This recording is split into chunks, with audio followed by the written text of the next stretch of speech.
चालू हुआ? हो गया चालू? हाँ, चलिए आज ना थोड़ा सा लास्ट क्लास है, थोड़ा सा आपको वो लग रहा होगा, देखते हैं अच्छे से पढ़ेंगे। संज्ञा आज पढ़ना है, इंपॉर्टेंट टॉपिक है, इंपॉर्टेंट चीज है। रेडी हैं आप लोग? स्टार्ट करें। देखिए बच्चों, हम जो लास्ट क्लास में पढ़ रहे थे शब्द संरचना, और शब्द संरचना में हमने क्या देखा था? हमने तत्सम, तद्भव, उपसर्ग, प्रत्यय ये देख लिया था। अब हम शब्द संरचना में ही हम शब्दों के दो तरीके के प्रकार देखे थे। क्या देखे थे बच्चों? शब्द संरचना में हमने शब्दों के दो तरीके के प्रकार देखे थे। एक प्रकार को क्या कहा गया था? एक प्रकार को कहा गया था विकारी शब्द। याद कीजिए, क्या कहा गया था? विकारी शब्द कहा गया था। और एक और कौन सा प्रकार था विकारी शब्द के अलावा? अविकारी शब्द, है ना? क्या था दूसरा? अविकारी शब्द था। अच्छा, विकारी शब्द में क्या होता है? ऐसे शब्द जिसमें चार चीजें आएंगी बच्चों। कितनी चीजें आएंगी? चार चीजें आएंगी। वो चार चीजें कौन कौन सी आएंगी? तो लिंग, वचन, काल और कारक। तो ध्यान से सुनेगा।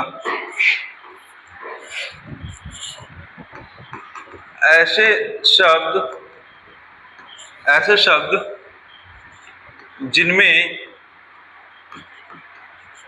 लिंग, वचन, काल और कारक की स्थिति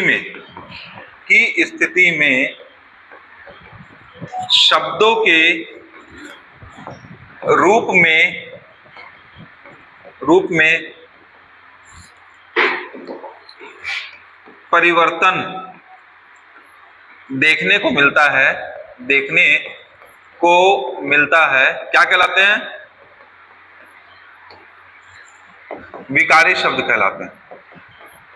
जैसे समझिएगा बच्चों, अगर मैंने कहा उसका, तो अगर वही चीज स्त्रीलिंग के लिए होगा तो क्या होगा?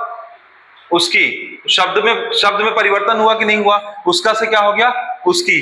तो अक्सर जो होते हैं विकारी शब्द के अंतर्गत कौन कौन सी चीजें आती हैं? विकारी शब्द के अंतर्गत ही बच्चों जो हम संज्ञा पढ़ रहे हैं उसका बेस कहां से बन रहा है? यहीं से बेस बनेगा बच्चों। तो देखिएगा, उसके अंतर्गत सबसे पहले आती है संज्ञा।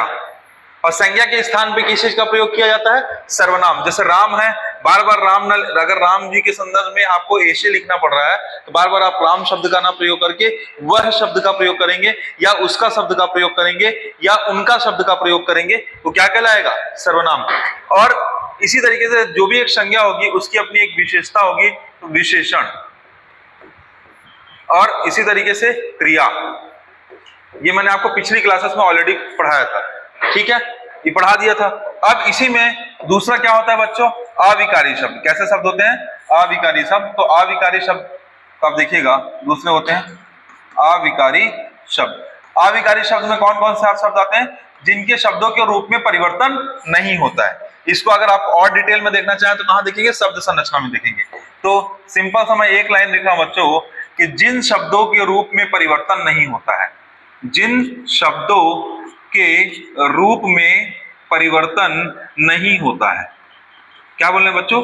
जिन शब्दों के रूप में परिवर्तन नहीं होता है क्या कहलाते हैं? अविकारी शब्द कहलाते हैं। इसमें क्या क्या चीजें आती हैं बच्चों? तो इसमें क्या आता है बताइए? एक आती है क्रिया विशेषण। दूसरा क्या आता है बच्चों? हाँ, मैंने बताया संबंध सूचक। तीसरा क्या बताया है? विस्मयादि सूचक। चौथा क्या बताया है? बताओ? समुच्चय सूचक।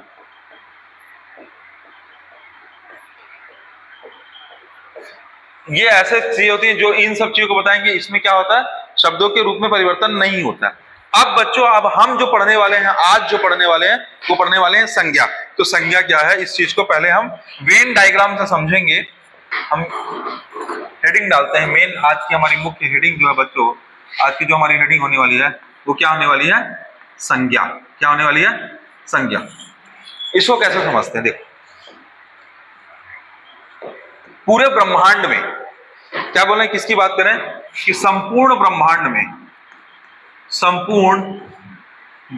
में वस्तुएं, बच्चों वस्तुएं या संपूर्ण ब्रह्मांड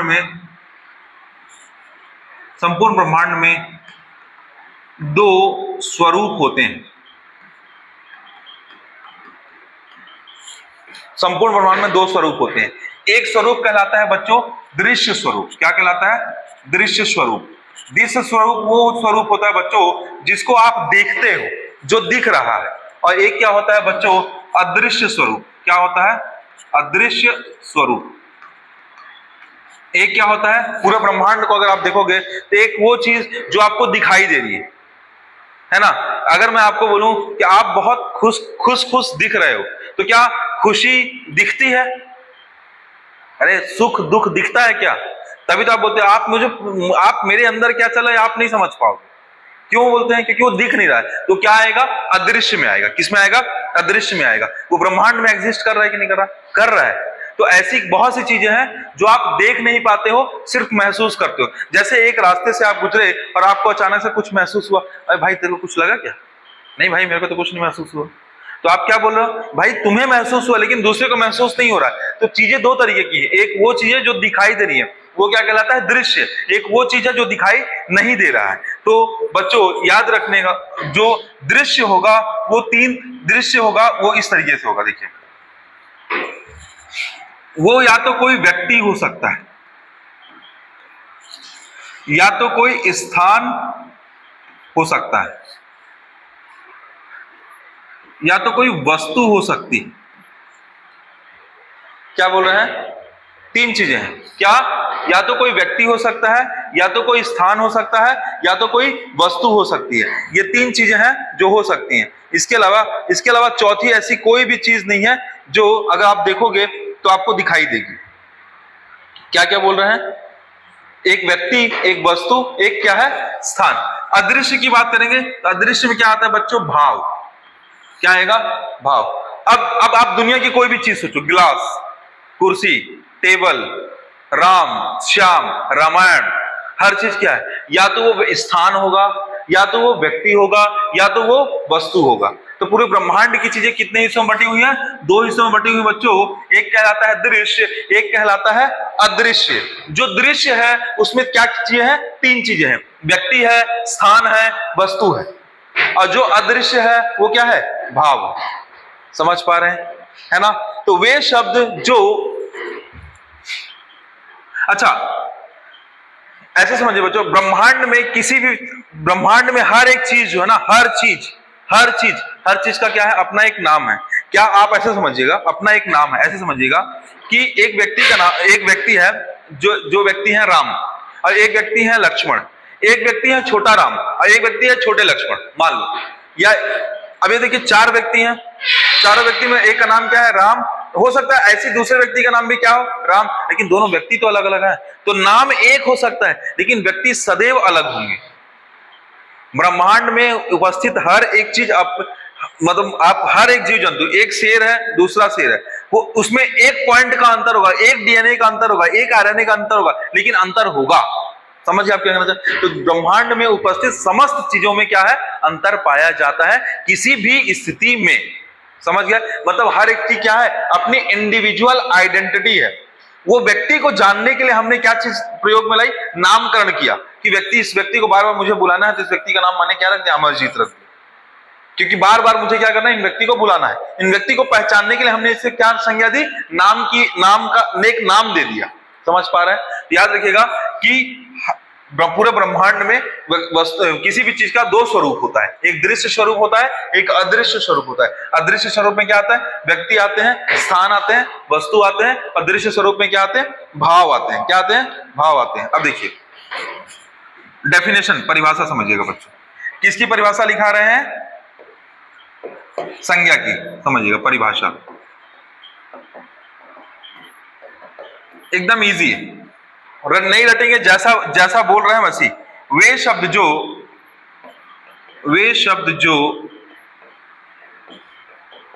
किसी व्यक्ति, स्थान, ध्यान दीजिए इधर देखिए, वे शब्द जो किसी व्यक्ति, स्थान, वस्तु एवं भाव का बोध कराते हैं संज्ञा कहलाते हैं। बोध कराते हैं मतलब उसकी पहचान बताते हैं। वे शब्द जो किसी व्यक्ति, वस्तु, स्थान एवं भाव का बोध कराते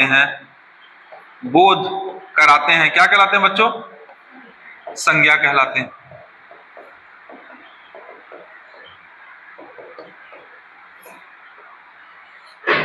संज्ञा कहलाते हैं।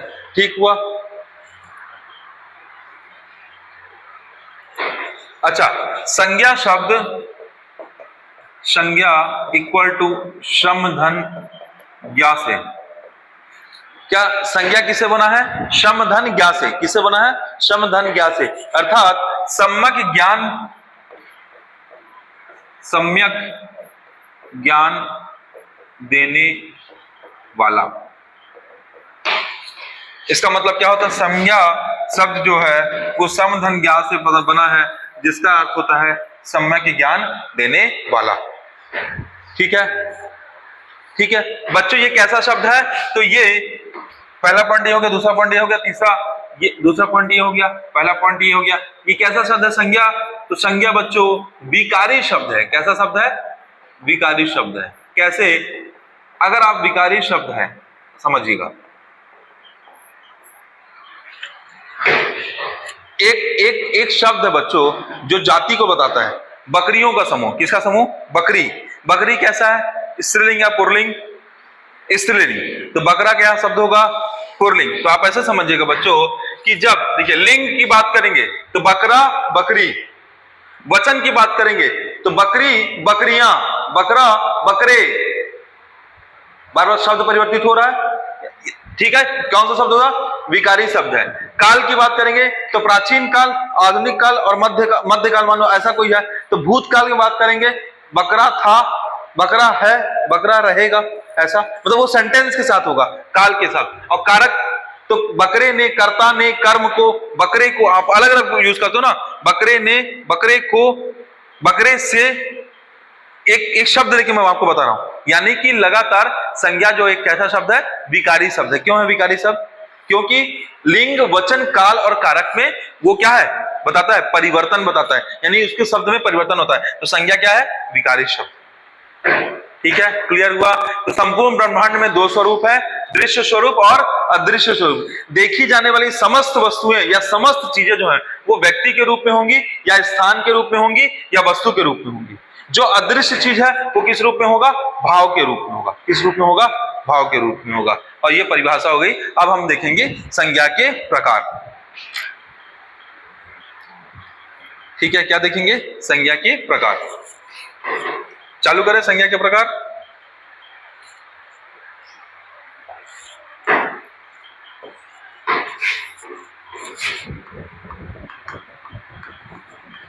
संज्ञा के प्रकार बच्चों, हो सकता है क्वेश्चन ऐसा आ जाए, संज्ञा के निम्नलिखित प्रकार होते हैं। ऑप्शन देखो, 2, 3, 4, 5। Option number A 2, 3, 5। Option number B 2, 3। Option number C सभी। ऑप्शन नंबर डी 2 और 5। ऐसा भी प्रश्न आ सकता है कि संज्ञा के कितने प्रकार होते हैं। अब हम संज्ञा के प्रकार को अलग अलग तरीके से समझेंगे। ये हमारा प्रश्न है, इस प्रश्न को हम देखेंगे कि संज्ञा के प्रकार कितने होते हैं। ठीक है, ये ऑप्शन मैंने दिया, इस ऑप्शन को सही करेक्ट करेंगे। सबसे पहले संज्ञा का प्रकार बच्चों गणना के आधार पे। किस आधार पे? गणना के आधार पे। तो पहली चीज लिखेंगे, आप अभी बच्चों वाला नहीं पढ़ रहे कि संज्ञा के 5 प्रकार होते हैं, व्यक्तिवाचक, जातिवाचक, समूहवाचक, पदार्थवाचक और भाववाचक। नहीं, ऐसा नहीं। अब आप बड़े हो गए तो बड़े की तरह पढ़ेंगे। देखिए, क्या पहला जो संज्ञा का प्रकार है बच्चों वो किस आधार पे है? तो गणना के आधार पे है। किस आधार पे है? गणना के आधार पे।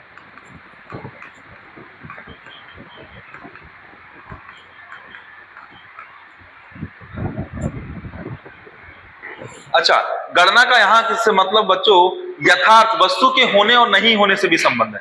किससे संबंध है? वस्तु के होने और नहीं होने से संबंध है, अर्थात इसको दृश्यता भी कह सकते हैं। क्या कह सकते हैं? दृश्यता। संज्ञा के मैं प्रकार बताना चालू कर रहा हूं। तो बच्चों याद रखिएगा कि ऐसी स्थिति में संज्ञा के सिर्फ दो प्रकार होते हैं। गणना के आधार पर संज्ञा के कितने प्रकार होते हैं? दो प्रकार होते हैं बच्चों। पहली संज्ञा को कहा जाता है यथार्थवाचक संज्ञा। क्या कहा जाता है?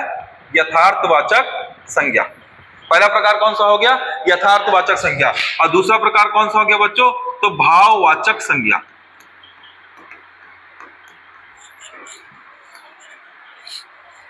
तो संज्ञा के प्रकार कितने होते हैं? दो। अभी देखिए, अब देखेंगे तीन होते हैं कि नहीं, चार होते हैं कि नहीं, पांच होते हैं कि नहीं। तो पहला क्या हो गया?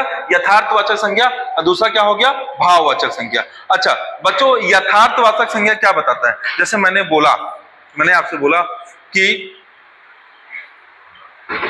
तुम्हें बहुत पीड़ा हो रही है, तुम्हें बहुत पीड़ा हो रही है, ये मुझे पता है, पर कितनी पीड़ा हो रही है किसे पता है?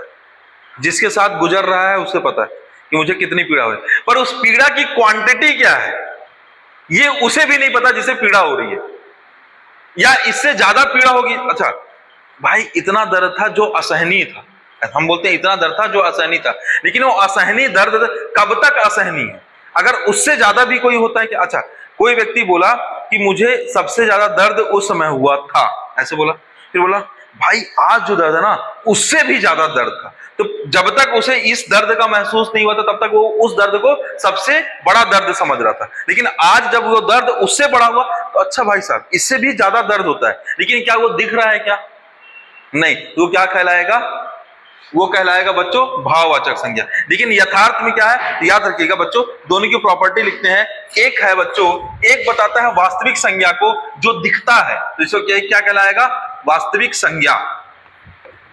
और वास्तविक संज्ञा की दूसरी खासियत क्या होती है बच्चों? एक सेकंड ना,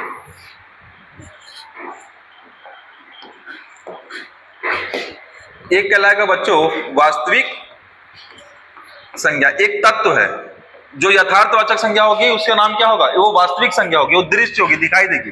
तो दूसरा क्या होगा बच्चों? दृश्य होगी। वो क्या होगी? दिखाई देगी, दृश्य होगी। और तीसरा क्या होगा? उसका मूर्त रूप होगा, मूर्त संज्ञा होगी, उसका एक स्वरूप होगा, उसका एक निश्चित रूप होगा। ठीक है। लेकिन भाववाचक संज्ञा होगी तो कैसा होगी? अवास्तविक होगी, दिखेगी नहीं, वो क्या होगी? अदृश्य होगी, वो क्या होगी? अमूर्त होगी। समझ पा रहे हैं? ठीक है। ये कैसा प्रकार हो गया बच्चों? ये संज्ञा का पहले तरीके से एक प्रकार हो गया, या यूं कहें संज्ञा का एक जो प्रकार का टाइप है वो ऐसा हो गया। दूसरा संज्ञा का दूसरा प्रकार। क्लियर हुआ? इतना किसी को डाउट कोई?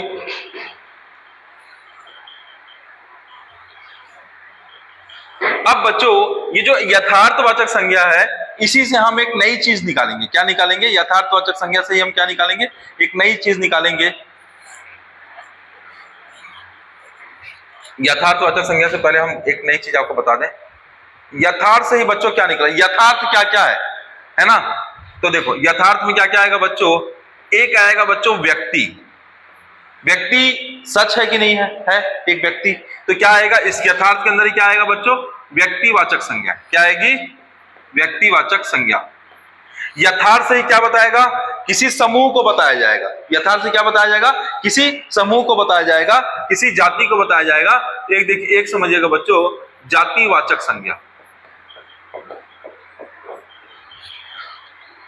ठीक है, समझ पा रहे हैं? यथार्थ है ना, ये डेफिनेट है, निश्चित है। इसकी खासियत क्या है बच्चों? ये निश्चित है। इसको हम क्या कह सकते हैं? ये कैसा है? निश्चित है। और ये कैसा है? अनिश्चित है। क्या है? अनिश्चित है। यथार्थ से क्या निकला है? व्यक्तिवाचक संज्ञा। यथार्थ से ही क्या निकला है? जातिवाचक संज्ञा। यथार्थ से ही क्या निकलेगा बच्चों? तो समूहवाचक संज्ञा। समूह किसी चीज का तो होगा समूह, चाहे वो व्यक्ति का समूह हो, चाहे वो जानवरों का समूह हो, चाहे वो वस्तुओं का समूह हो, किसी चीज का क्या होगा? समूह तो होगा, है ना। और चौथा क्या है बच्चों? द्रव्यवाचक संज्ञा। द्रव्यवाचक संज्ञा। और द्रव्य कैसा हो सकता है बच्चों? ठोस भी हो सकता है ना, द्रव भी हो सकता है, और क्या हो सकता है? गैस भी हो सकता है। द्रव्य का मतलब होता है मैटर, मैटर। द्रव्य को ही पदार्थवाचक संज्ञा बोलते हैं। क्या बोलते हैं? पदार्थवाचक संज्ञा कहते हैं। ये क्या हो सकता है? ये ठोस भी हो सकता है, द्रव भी हो सकता है, और गैस भी हो सकता है। बोलोगे सर गैस को कैसे मेजर करेंगे? करते हैं ना। कैसे? गैस को हम क्या, एयर मास, एयर मास मतलब क्या? वायु भार। पढ़ते हैं कि नहीं पढ़ते? वायु भार आपने पढ़ा होगा। जैव भार, बायोमास, बायोमास को क्या बोलते हैं? जैव भार। ठीक है, इंग्लिश में आपने देखा होगा। साइंस में क्या होता है? आपने एक फॉर्मूला पढ़ा होगा, पीवी इक्वल टू एनआरटी। गैसों के लिए फॉर्मूला होता है बच्चों। इसका एक दाब भी होता है, इसका एक वॉल्यूम भी होता है, आर होता है, टी होता है, टेम्परेचर भी होता है ना। ताप, दाब और क्या आयतन में आप क्या पढ़ते हो? रिलेशन पढ़ते हो, है ना। तो समझिएगा बच्चों, अगर आप देखेंगे कुल मिला के कि क्या है, ये सब चीजें डिफिनिट है। कैसी चीजें बच्चों? सब डिफिनिट है। तो अगर आप संज्ञा का दूसरा प्रकार यहां से निकल के आ रहा है, तो संज्ञा के यथार्थवाचक संज्ञा के 4 प्रकार हो गए, और खुद 5वां जो प्रकार होगा, कौन सा प्रकार है? भाववाचक संज्ञा। यानी यहां से हमको संज्ञा का दूसरा प्रकार निकल के आता हुआ दिखाई दे रहा है, जिसे हम बोलेंगे संज्ञा के कितने प्रकार हैं? संज्ञा के 5 प्रकार हैं। एक यथार्थवाचक संज्ञा, जिसके अंतर्गत 4 प्रकार है: व्यक्तिवाचक संज्ञा, जातिवाचक संज्ञा, समूहवाचक संज्ञा और द्रव्यवाचक संज्ञा। समझ गया? ये 4 प्रकार। और 5वां प्रकार क्या हो गया? भाववाचक संज्ञा। तो इस तरीके से क्या हम ऐसा लिख सकते हैं कि संज्ञा के अगर टोटल प्रकार की बात करोगे तो कितने प्रकार होते हैं? तो संज्ञा के दूसरा अगर यहां निकलेगा तो 5 प्रकार होते हैं बच्चों। कितने प्रकार होते हैं? तो संज्ञा के अगर देखेंगे कितने प्रकार दिख रहे हैं आपको, तो संज्ञा के 5 प्रकार दिख रहे हैं। कितने प्रकार दिख रहे हैं?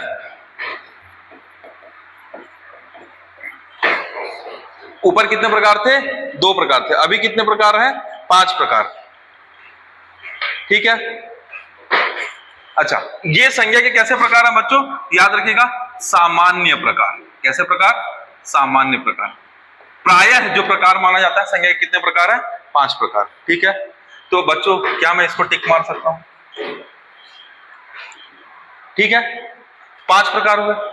अब हम देखते हैं कि क्या संज्ञा के 3 प्रकार होते हैं। तो बच्चों एक व्यक्ति हैं जिनका नाम है कामता प्रसाद गुरु। क्या नाम है? कामता प्रसाद गुरु। और एक और चीज होती है व्युत्पत्ति के आधार पे। अच्छा, यहां से एक चीज और समझिएगा बच्चों, एक चीज समझिए, ये क्या दिख रहा है? समूह दिख रहा है, और एक क्या दिख रहा है? जाति दिख रहा है, एक क्या दिख रहा है? पदार्थ दिख रहा है। एक सेकंड के लिए ऐसे समझिएगा बच्चों, ये समूह है ना बच्चों, समूह। क्या समूह? किसका समूह होगा? वस्तुओं का समूह होगा, स्थान का समूह होगा, जीव जंतुओं का समूह होगा, किसी भी चीज का समूह होगा। तो समूह ना कहीं जाति को बताता है। किसको बताता है? जाति को बताता है। और जो पदार्थ है ना, द्रव्यवाचक संज्ञा, ये भी किसको बताता है? ये भी जाति को बताता है। किसको बताता है? जाति को बताता हूं। मैं कहना क्या चाह रहा हूं? कहना ये चाह रहा हूं बच्चों कि जातिवाचक संज्ञा के 2 प्रकार होते हैं। यानी कि जब समूहवाचक संज्ञा को और बच्चों द्रव्यवाचक संज्ञा को जातिवाचक संज्ञा के अंतर्गत रखते हैं, तो संज्ञा के कितने प्रकार होते हैं? तब संज्ञा के टोटल 3 प्रकार होते हैं। कितने प्रकार होते हैं? 3 प्रकार होते हैं। तो संज्ञा के 3 प्रकार देखिए, 3 प्रकार।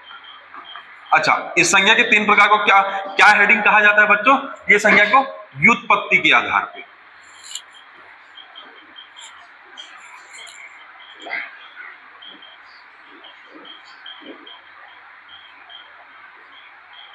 ठीक है बच्चों।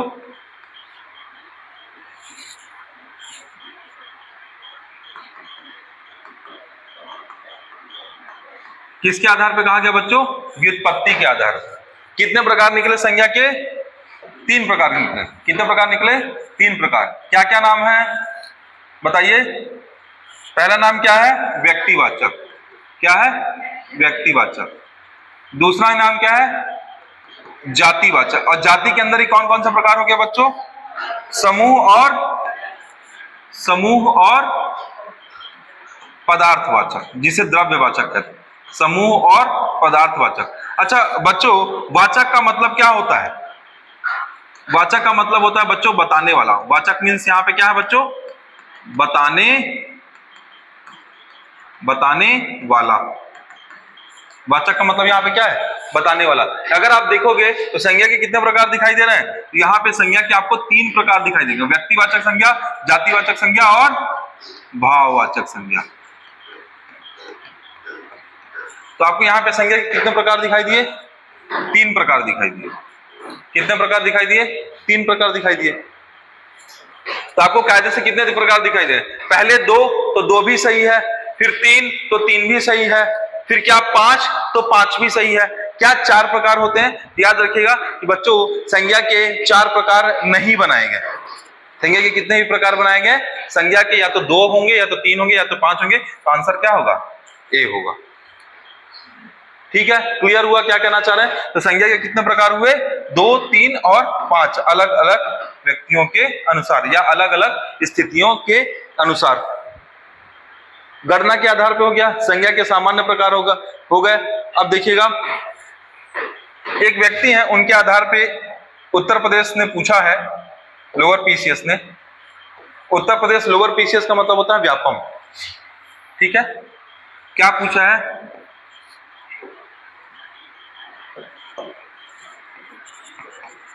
कामता प्रसाद गुरु के अनुसार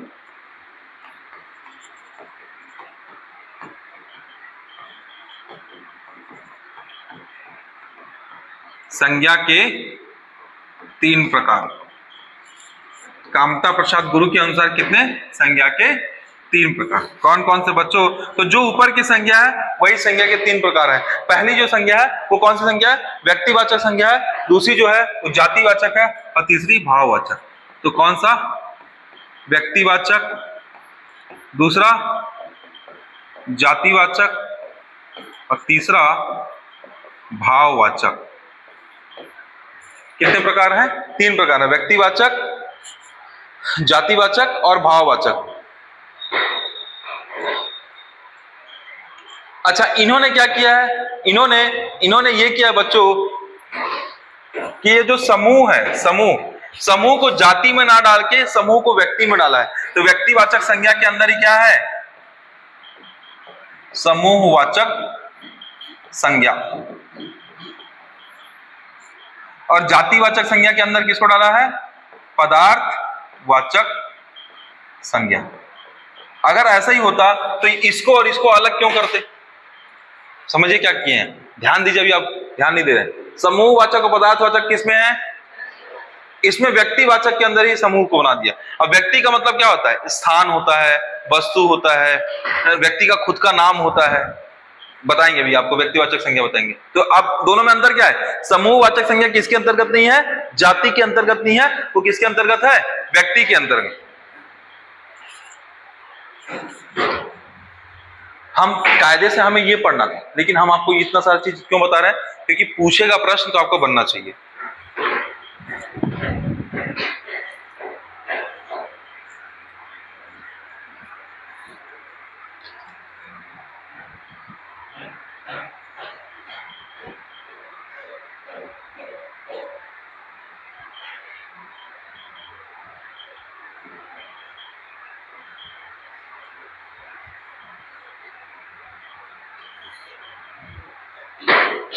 आगे बढ़े व्यक्तिवाचक संज्ञा से। अब सब चीज का हम एक्सप्लेन कर देते हैं कि व्यक्तिवाचक संज्ञा क्या है, जातिवाचक क्या है, समूहवाचक क्या है, यथार्थ पदार्थवाचक क्या है, और भाववाचक क्या है। चलिए बच्चों, जैसा कि हमने जाना था कि दुनिया में 2 ही तरीके की चीजें होती हैं ब्रह्मांड में। एक होता है मूर्त, एक होता है अमूर्त। और मूर्त में पहला मूर्त रूप क्या था? व्यक्ति था, दूसरा स्थान था, तीसरा वस्तु था। तो दुनिया में जो भी चीजें होंगी वो 3 ही नाम से जानी जाएंगी, व्यक्ति, वस्तु, स्थान। अच्छा, व्यक्ति किसी एक आदमी को नहीं बता रहा है, व्यक्ति जानवरों का भी समूह हो सकता है। समझ रहे हैं क्या कहना? प्राणियों, व्यक्ति में क्या आ जाते हैं? प्राणी आ जाते हैं। समझिएगा। तो हम हेडिंग क्या है हमारी? व्यक्तिवाचक संज्ञा।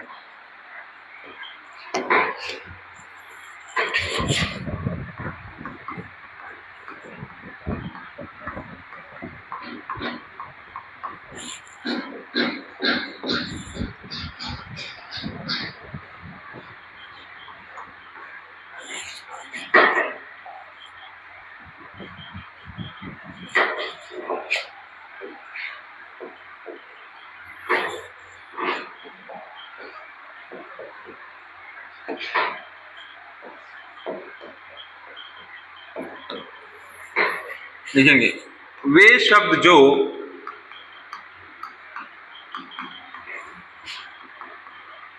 किसी विशेष व्यक्ति, 3 शब्द आएगा बच्चों, वे शब्द जो किसी विशेष व्यक्ति, वस्तु,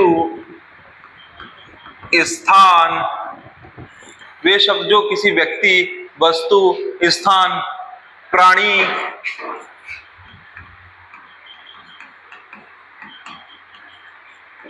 के नाम का बोध कराते हैं।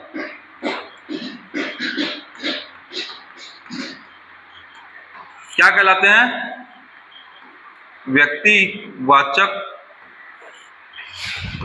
संज्ञा कहलाती है।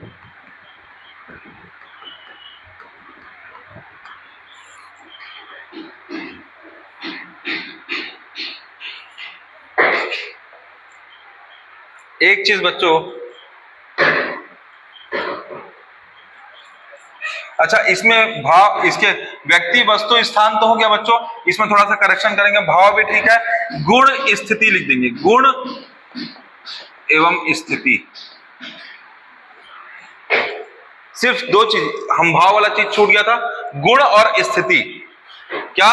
वे शब्द जो किसी व्यक्ति, वस्तु, स्थान, भाव, भाव में ही 2 चीज आती है, क्या? गुण और स्थिति। ठीक है, क्लियर हुआ कि नहीं? अब आपको ऐसा नहीं होना चाहिए कि वो संज्ञा से, संज्ञा की जो परिभाषा और व्यक्तिवाचक संज्ञा की परिभाषा दोनों में अंतर है ना, उसमें क्या क्या आ गया है? गुण भी आ गया है, स्थिति भी आ गई है। स्थिति जैसी रहेगी वैसा आप महसूस करेंगे, वो भाव के अंदर ही आ जाएगा। चलिए, तो वे शब्द जो किसी विशेष व्यक्ति, वस्तु, स्थान, प्राणियों के नाम का बोध कराते हैं, व्यक्तिवाचक संज्ञा कहलाते हैं। इनमें क्या क्या आएगा बच्चों? इनमें बस मैं आपको सूची बना दे रहा हूं बच्चों, उसी से आप समझ जाएंगे। देखिए, व्यक्ति आ जाएगा, व्यक्तियों का नाम, व्यक्तियों का नाम अभी हम आपको बताएंगे कौन कौन से। नदियों का नाम, पहाड़ों का नाम, प्राणियों का नाम,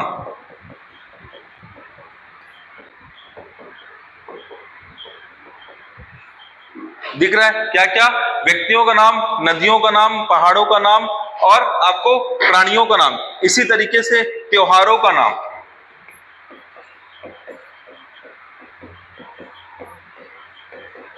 अब देखो ब्रह्मांड के में बहुत सारी चीजें हैं, जितनी जितनी चीजें आएंगी सब किसमें आएंगी? व्यक्तिवाचक संज्ञा में आएंगी। जैसे समाचार पत्रों का नाम, दिनों का नाम,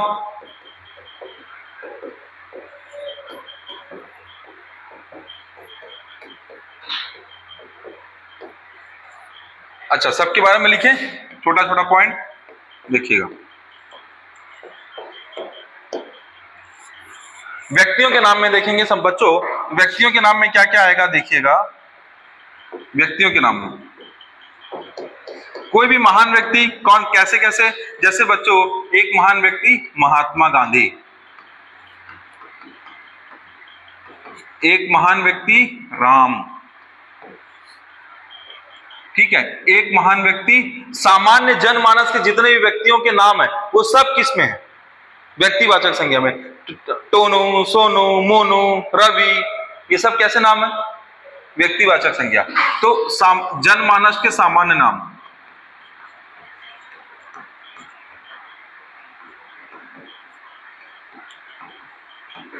इसी तरीके से नदियों के नाम में तो गंगा, यमुना, सरस्वती, काली, सिंध, रावी, व्यास, ये सब कैसे हैं? सब क्या है? नदियों के नाम। किसके नाम है? नदियों के नाम। पर्वतों के नाम में, पहाड़ों के नाम में क्या है? हिमालय, अरावली, नीलगिरी, सह्याद्री, समझ पा रहे हैं, है ना? सह्याद्री। इसी तरीके से गारो खासी जयंतिया, ये सब क्या है बच्चों? पहाड़ों के नाम। किसके नाम है? पहाड़ों के नाम। छुरी मतिरिंगा, अरे है ना आपके यहाँ? हाँ, ये सब क्या है? पहाड़ों के नाम। प्राणियों के नाम में क्या आ गया? प्राणी के नाम बहुत सारे, रेंगने वाले प्राणी सांप, बिच्छू, केचुआ। दौड़ने वाले प्राणियों के नाम शेर, चीता, भालू। अब देखो शेर चीता भालू दिया हुआ है। शेर चीता भालू के साथ प्रॉब्लम ये है बच्चों कि ये कहीं ना कहीं शेरों के समूह को, अगर शेर का कोई नाम रखा गया है तो वो व्यक्तिवाचक संज्ञा कहलाएगा। लेकिन शेर अपने आप में क्या बता रहा है? ग्रुप को बता रहा है या जाति को बता रहा है? किसको बता रहा है? जाति को। तो याद रखिएगा, शेर चीता भालू ये एक तरीके से क्या है? स्पेसिफिक। अगर जैसे प्राणियों के नाम रखे गए तो सांप, बिच्छू, केचुआ नाम तो रखा गया, लेकिन उस पर्टिकुलर एक सांप की बात करो, मतलब निश्चितताओं की अगर बात करोगे तो क्या कहलाएगा? वो क्या कहलाएगा? क्या कहलाएगा? निश्चित, तब व्यक्तिवाचक कहलाएगा। अभी मैं आपको बताते हैं एक छोटी सी, याद रखिएगा बच्चों, एक चीज समझिएगा, एक चीज ऐसे समझिएगा। देखिए इधर ध्यान दीजिए, जाति, इसके बाद हम जातिवाचक पढ़ने वाले हैं। जातिवाचक में जब बताऊंगा तो आपको क्लियर हो जाएगा, लेकिन आप सुनिए यहाँ पे। देखिए मैं क्या बोल रहा हूं,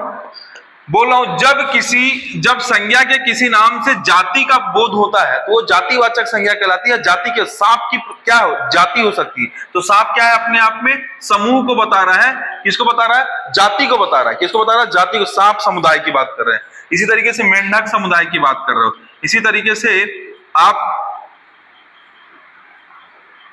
जैसे मान लो एक जानवर का समूह है, बकरियां, ठीक है, एक जानवर का समूह है शेर। ये सब किसको बता रहे हैं? जाति को बता रहे हैं। किसको बता रहे हैं? जाति को बता रहे हैं। लेकिन एक चीज देखियो आप, देखो, अच्छा क्या सांप दिखता है? तो बिल्कुल दृश्य है। क्या है? दृश्य है। क्या ये सांप एक वचन है या बहुवचन है? बहुवचन है। सांपों द्वारा, तो सांपों वो कारक के साथ सांप का नाम के रूप में परिवर्तन। लेकिन सांप, अगर बहुत सारे सांप को क्या बोलते हो?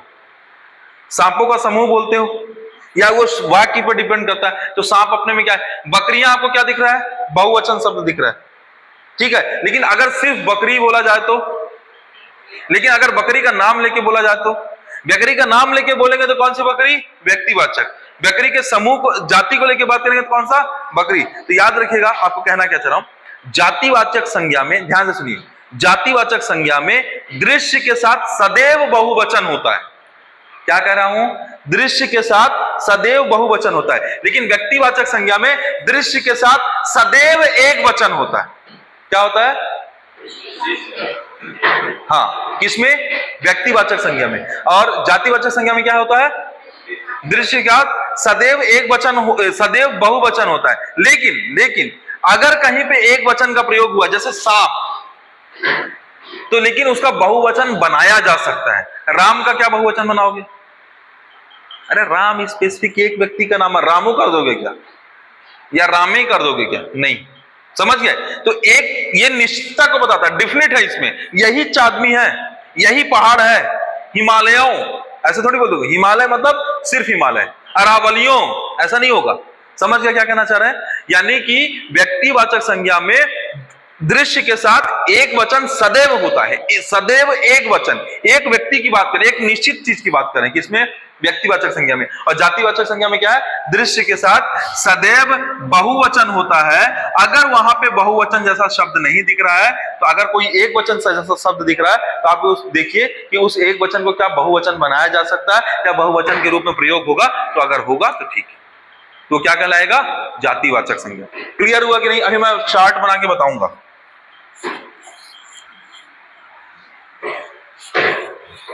त्योहारों के नाम, तो त्योहार तो आ रहा है, कौन सा त्योहार आ रहा है? दीपावली, होली, दुर्गा पूजा या दशहरा, यही सब का माहौल रहा है। अभी बता दे रहे हैं आपको यही नाम, ठीक है। अब समाचार पत्रों के नाम, समाचार पत्रों के नाम स्पेसिफिक समझ, Dainik Bhaskar. Dainik Jagran, Business Standard, the Hindu, Indian Express, ये सब क्या है? समाचार पत्रों के नाम है। किसके नाम है? समाचार पत्रों के नाम है। जैसे लिख लीजिए इंडियन एक्सप्रेस,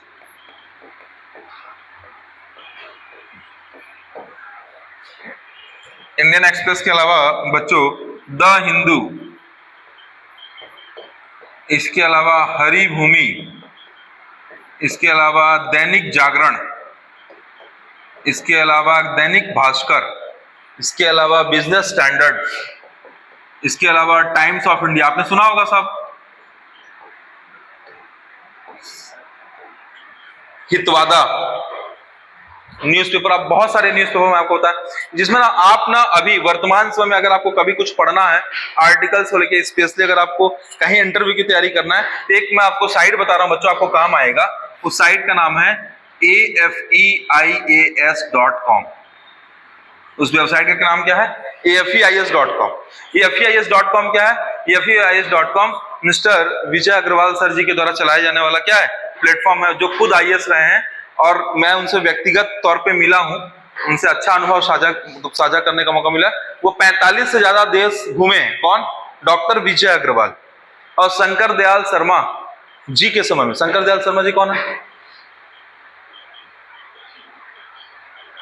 अरे कैसे भला होगा, भारत के प्रेसिडेंट और प्राइम मिनिस्टर तो पता होना चाहिए आप लोगों को। तो उनके पर्सनल असिस्टेंट के फॉर्म में इन्होंने काम किया है, उनके द्वारा वेबसाइट चलाई जाती है।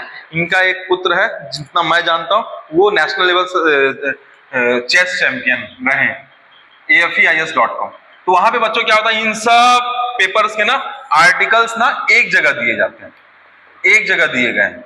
मतलब हर दिन के जो समाचार चीजें हैं उसमें अगर आप अच्छा समाचार देखना चाहे तो इनकी साइट देख सकते हो, afeias.com। अब बच्चों दिनों के नाम की बात करें तो कौन सा? सप्तमी, अष्टमी, नवमी, दसवीं, आप सुनते हो ना, है ना। उसी तरीके से सोमवार, मंगलवार, बुधवार, ये सब क्या है? सब व्यक्तिवाचक। अच्छा, बुधवार को हमेशा बुधवार ही बोलेंगे, बुधवारों बोल देंगे क्या? समझिए आप कहना क्या चाह रहे हैं। ठीक है, मेरे ख्याल से मैं आपको समझाने में सफल रहा हूंगा। चेतक क्या होता है? घोड़ा। कामधेनु क्या होता है? गाय। तो भाई यहाँ पे कामधेनु भी हो सकती है, लेकिन कामधेनु स्पेशली अगर किसी गाय का नाम ही कामधेनु रख दिया, जैसे एक गाय का नाम रख दिया जर्सी, है ना, एक भैंस का नाम रख दिया मुर्रा। एक मुर्रा भी एक स्पेशल किस्म की भैंस होती है ना। बस इतना आप समझ गए व्यक्तिवाचक। अब हम किसकी बात करें? जातिवाचक संज्ञा।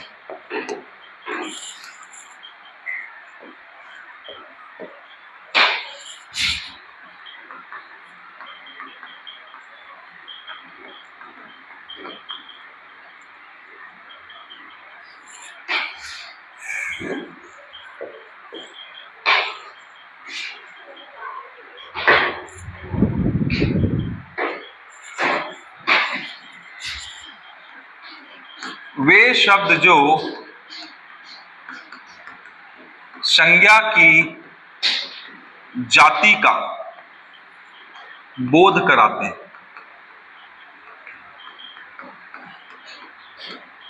जातिवाचक संज्ञा कहलाते हैं। वे शब्द जो संज्ञा की जाति का बोध कराते हैं क्या कहलाते हैं बच्चों? जातिवाचक संज्ञा कहलाते हैं। क्या कहलाते हैं? जातिवाचक संज्ञा कहलाते हैं।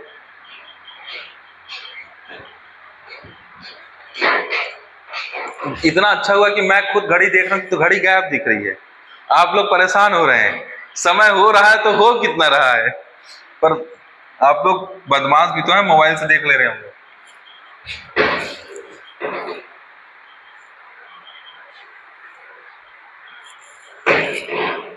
पता है आवश्यकता ही आविष्कार की जननी है। तो आदमी तब तक ही सोया रहेगा जब तक उसके पास साधन रहेगा।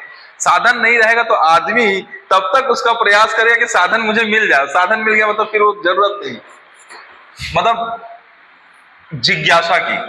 देखिए जातिवाचक संज्ञा की बात करें, अब बच्चों इसमें क्या आएगा, जैसे मान लीजिए एग्जाम्पल के तौर पे लड़का किसको बताता है, पूरे लड़के समुदाय को बताता है। दूसरा लड़की, तीसरा पुरुष, चौथा महिला। किसी एक की बात कर रहा है क्या, पूरी जाति की बात कर रहा है। वृद्ध, बच्चा या बच्चे, समझ पा रहे हैं क्या। इसी तरीके से अगर प्राणियों के नाम की बात कर, चलिए एक और, विकलांग या दिव्यांग, इसी को दिव्यांग बोलते तो और ज्यादा अच्छा लगता है। ये हो गया एक। इसी तरीके से अगर आप बात करेंगे प्राणियों के नाम में, शेर, चीता, भालू,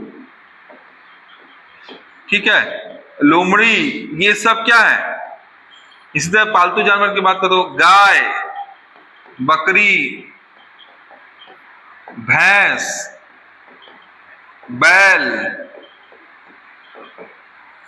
ये सब क्या बता रहे हैं, जाति को बता रहे हैं। किसको बता रहे हैं, जाति को बता रहे हैं। जिसमें आप बैठे हुए पढ़ रहे हो, कुर्सी, टेबल, पेन, किताब, कॉपी, रिलेट कर पा रहे हैं आप लोग कैसे कैसे, सब कोई स्पेसिफिक। आप देखो क्लासमेट की कॉपी, तो क्लासमेट का पूरा समुदाय, क्लासमेट कॉपी।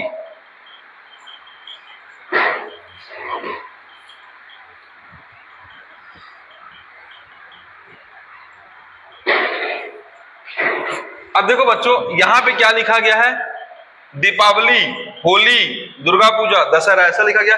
लेकिन अगर एक शब्द आ जाए, त्योहार,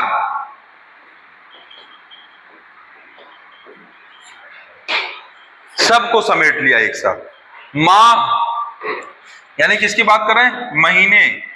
सप्ताह यानी किसकी बात कर रहे हैं, पूरे समूह, पूरे मतलब एक पूरे जाति की बात कर रहे हैं। अब देखो बच्चों इसी जातिवाचक संज्ञा से बच्चों जब संख्या का बोध हो, संख्या को इकट्ठा करने का बोध हो, तो समूहवाचक कहलाते हैं।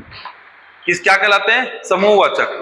त्योहार तो है जाति, माह क्या है, माह अपने साथ 12 महीनों का समुच्चय रखा हुआ है ना, तो 12 संख्या आ गई, तो 12 महीनों का एक संख्या एक नाम से बता दे रहे हैं, तो उसे क्या कहा जाएगा, माह। और माह कायदे से क्या है, जातिवाचक संज्ञा के अंदर ही क्या है, समूहवाचक संज्ञा। तो देखो बच्चों मैं आपको थोड़ा सा और समझाना चाह रहा हूं, जानबूझ के मैं लिखा था, एक चीज ध्यान देना। देखो बच्चों अभी मैंने क्या बताया था, ध्यान से सुनो, ध्यान से एकदम ध्यान से देखना। कामता प्रसाद के अनुसार व्यक्तिवाचक संज्ञा का एक प्रकार क्या है, समूहवाचक संज्ञा। त्योहार के अंदर मैंने दीपावली, होली, ये सब चीज बताया, दीपावली, होली, ये सब बताया। जब दीपावली, होली बताया तो समूहवाचक में क्या आ गया, समूह में क्या हो गया, पूरे त्योहारों का समूह। तो त्योहार क्या हो गया, समूह भी हो सकता है, जाति भी हो सकता है। कैसे समूह हो सकता है, तो जाति के अंदर ही क्या है, समूह, और जाति के अंदर ही क्या है, पदार्थ या द्रव्य। समझ पा रहे हैं मैं क्या कहना चाह रहा हूं। इसलिए कई बार कंफ्यूजन होता है, कंफ्यूजन से बचने का तरीका यही है कि आप उसको पहले टाइप्स को अच्छे से समझ लीजिए। तो कई बार क्या होगा, जो चीज जातिवाचक संज्ञा है वो समूह भी हो सकता है और पदार्थ भी हो सकता है। मैं बोल तो रहा हूं जाति के अंदर ही समूह और पदार्थ आता है, ये देखो, समझ गए। तो कभी कभी क्या होगा, जाति जैसा महसूस होगा लेकिन समूह होगा। जैसे सप्ताह, 7 दिनों का समूह सप्ताह। माह, माह महीने को बताता है, तो महीना क्या हो गया, महीना हो गया पूरा क्या, जाति को बता रहा है। लेकिन वो कितने माह, तो 12 माह का एक वर्ष, वर्ष, महीने। समझ पा रहे हो क्या कहना चाह रहे हैं। अब देखिए इसी से क्या निकलेगा, समूहवाचक। क्या निकलेगा, समूहवाचक। तो उसकी डेफिनेशन ये होगा जिसमें, जिस शब्द में एक ही जाति, क्या बोल रहे हैं सुनिएगा, एक ही जाति के अंदर, क्या, एक ही जाति के अंदर संख्याओं को एकत्रित करके बताने का बोध होता है। जैसे कि समझिएगा, मैंने एक शब्द लिखा बच्चों, जानवर। क्या लिख दिया, जानवर, या ऐसा यूं कहो, ये मैंने लिखा है, क्या क्या लिखा, पालतू जानवर। क्या लिखा है, पालतू जानवर। एक शब्द है बच्चों पालतू जानवर और एक शब्द है गाय। क्या लिखा है, एक शब्द है क्या, पालतू जानवर, और एक शब्द क्या है, गाय। या फिर ऐसा कह लो बच्चों, एक, हाँ, समझिएगा, एक शब्द है बच्चों खिलाड़ी। क्या शब्द है? खिलाड़ी। अब अंतर बता रहे हैं, ध्यान दीजिए इधर, जाति और समूह में अंतर कैसे आएगा। एक शब्द है खिलाड़ी, एक शब्द है क्रिकेट टीम। क्या लिखा है? एक शब्द है खिलाड़ी, एक शब्द है क्रिकेट टीम, एक शब्द है फुटबॉल टीम। क्या है? Football team. अब समझिएगा बच्चों, क्रिकेट टीम किसको बताता है? संख्या को बताता है। 11 लोगों की क्रिकेट टीम होती है, 11 लोगों का फुटबॉल होता है। कबड्डी टीम, समझ गया? अगर कक्षा बोलेंगे तो कक्षा क्या बता रहा है? कक्षा में कोई ना कोई आया होगा, उनकी संख्या होगी। जब जाति के अंदर किसी संख्या का बोध हो, क्या बोल रहे हैं? जाति के अंदर किसी संख्या का बोध हो तो क्या कहलाएगा? समूह कहलाएगा। जाति के अंदर ही समूह आ रहा था, देखो कहां आ रहा, जाति के अंदर समूह आ रहा है। तो जाति के अंदर जब संख्या के साथ जाति का बोध हो, क्या बोले? जब संख्या के साथ जाति का बोध हो तो क्या होगा? समूह होगा। क्या होगा? समूह होगा। कल पढ़ेंगे, इसको पहले देख लीजिए। खिलाड़ी आया, खिलाड़ी क्या बता रहा है? जाति। और क्रिकेट टीम क्या बता रहा है? समूह। क्या? समूह। समझ पाए आप अंतर, है ना? तो क्या कहना चाह रहे बच्चों, खिलाड़ी क्या है? जातिवाचक संज्ञा है, और खिलाड़ी के अंदर ही क्रिकेट टीम जो है, और अगर फुटबॉल टीम है, दल है, कक्षा है, गुच्छा है, सप्ताह है, महीना है, ये सब क्या है? समूहवाचक, है ना? तो बस बच्चों इतना समझिएगा कि जातिवाचक संज्ञा के अंदर ही क्या आता है? समूहवाचक संज्ञा आता है। तो बच्चों मेरे ख्याल से आप ये समझ पाए होंगे कि आज हमने क्या देखा। शब्द संरचना में दो तरीके के शब्द, विकारी शब्द और अविकारी शब्द। ऐसे शब्द जो 4 फैक्टर पे, लिंग, वचन, काल और कारक की स्थिति में उनके रूप में परिवर्तन होगा तो क्या? विकारी। परिवर्तन नहीं होगा तो अविकारी। इसके अंदर का संज्ञा, सर्वनाम, विशेषण, क्रिया विशेषण, क्रिया विशेषण, संबंध सूचक, विस्मयादि सूचक और समुच्चय सूचक। इसमें हमने संज्ञा चालू की। संज्ञा के 2 रूप होते हैं, एक मूर्त स्वरूप, एक अमूर्त स्वरूप। मूर्त स्वरूप में व्यक्ति, स्थान, वस्तु आते हैं, और अमूर्त में भाव आता है। वे शब्द जो किसी व्यक्ति, वस्तु, स्थान, भाव के अंदर क्या आता है? गुण और स्थिति का बोध कराते हैं, संज्ञा कहलाते हैं। संज्ञा सम धन ज्ञा से बना है, यानी सम्यक ज्ञान देने वाला संज्ञा एक विकारी शब्द है। बच्चों संज्ञा के प्रकार की बात करोगे तो संज्ञा के अलग अलग प्रकार होते हैं। 2 प्रकार में यथार्थवाचक संज्ञा, भाववाचक संज्ञा। 5 प्रकार में यथार्थवाचक संज्ञा के अंदर 4 प्रकार, व्यक्तिवाचक, जातिवाचक, समूहवाचक और द्रव्यवाचक। और बच्चों ये समूह और द्रव्य कायदे से जाति के प्रकार हैं। तो बच्चों सामान्य भेद जो है वो 5 प्रकार से, गणना के आधार पे या दृश्यता के आधार पे 2 प्रकार के, व्युत्पत्ति के आधार पे 3 प्रकार के, कामता प्रसाद गुरु जी के अनुसार कितने प्रकार के? 3 प्रकार के। इन दोनों के 3 प्रकार में अंतर यह है कि समूहवाचक और पदार्थवाचक जातिवाचक के हिस्से हैं, और इनके हिसाब से समूहवाचक किसका हिस्सा है? व्यक्तिवाचक का। और पदार्थवाचक किसका हिस्सा है? जातिवाचक का। हमने शुरुआत किया व्यक्तिवाचक संज्ञा से, इसको कह दिया विशेष व्यक्ति, वस्तु, स्थान, प्राणी के नाम का जो बोध कराता है। और जाति में क्या हो गया? वो संज्ञा की जाति को बताता है। और जाति के अंदर ही हमने क्या देखा? समूह देखा। जब जाति में किसी एक जाति के गुच्छों को या संख्याओं को बताता है, यानी ये कह सकते हो संख्यावाचक जाति समूहवाचक कहलाता है। यानी कि जाति के अंदर क्या आएगा? समूहवाचक है। और समूह किसको बताएगा? संख्या, दल इत्यादि को बताएगा। ठीक है बच्चों, याद रहेगा? ठीक है, तो मिलते हैं अगली क्लास में अगले लेक्चर्स के साथ।